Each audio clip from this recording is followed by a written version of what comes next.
Some people double their income and still end up with no money. It sounds impossible, but it happens all the time. After all, if a lack of money causes financial difficulties, then more money should solve that problem. It sounds logical. And that's exactly why so many people spend years believing that the solution to a prosperous financial life is just one raise away, one new job away, one new client away, or one more opportunity to earn more money. The problem is that there's a pattern that repeats itself with remarkable consistency. Your income goes up, but your peace of mind doesn't. Your paycheck increases, but your finances still don't add up. Money comes in, but the feeling of always chasing it never goes away. And if you look closely, you'll probably find examples of this all around you. People who earn far more today than they did 5 or 10 years ago, yet they keep asking themselves the same question: where did my money go? But why does this happen? How can someone make more money and still face practically the same problems they had when they earned less? The answer isn't income. The answer is behavior. There's a silent belief that follows many people for years.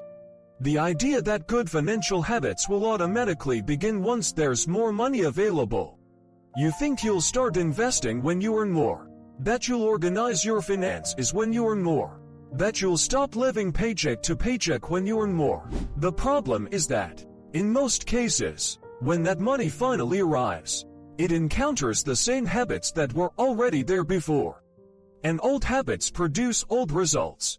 If every increase in income used to be followed by an increase in spending, there's no reason to believe the next raise will be any different.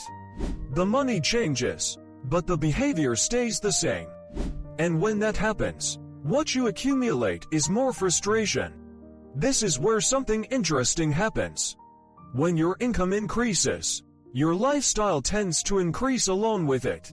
You gain the ability to live in a better place, drive a better car, buy things that once seemed impossible, travel more, and enjoy greater comfort. None of that is necessarily wrong. The problem begins when every financial gain is immediately turned into a new permanent expense. Because what initially felt like a reward eventually becomes an obligation. And these obligations have one thing in common. After a while, they stop feeling like choices and start feeling like necessities. What was once a luxury becomes routine. What once felt like an achievement becomes the standard.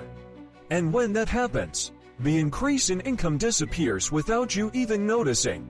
Psychology has a name for part of this phenomenon: hedonic adaptation. But don't worry about the complicated term. The concept is simple.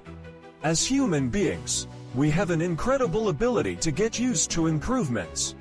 What seems extraordinary today quickly becomes normal. The new phone is exciting for a few weeks, then it becomes just a phone. The new car gets attention for a few months, then it becomes just a car. The salary increase creates excitement at first, then it becomes just your salary. And when all of that becomes normal, a new desire appears, a new goal, a new standard. And that's why so many people spend their lives chasing the feeling that they will finally have enough, without realizing that the finish line keeps moving all the time. And the most interesting part is that this isn't just an impression.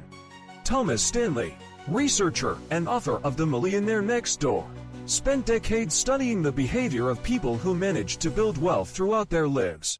And one of the most important conclusions from his work is that wealth is not necessarily connected to how much you earn. It's connected to the gap between what comes in and what goes out. In other words, many people increase their income without increasing their wealth, and others manage to build wealth even without earning extraordinary incomes. The difference isn't just in the amount of money. It's in the decisions that are made when the money arrives. Think for a moment and ask yourself, over the past few years, has your income increased faster, or have your expenses increased faster? Just be honest with yourself.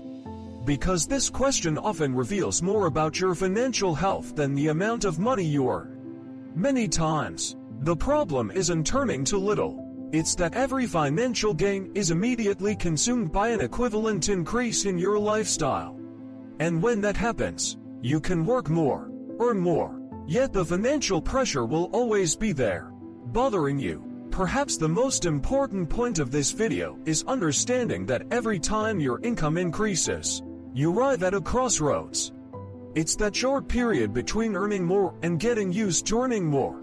In that moment, a silent decision begins to be made. A large portion of people turn that extra money into new expenses.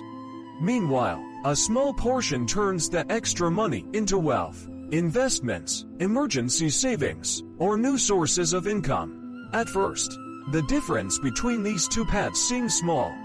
But over the years, it becomes enormous. And here's the great irony. Most people believe they need to earn more first and then get their financial life organized. When, in reality, what truly makes a difference is learning to organize your financial life before the next raise happens. Because extra money doesn't create discipline. Extra money only amplifies the habits that already exist.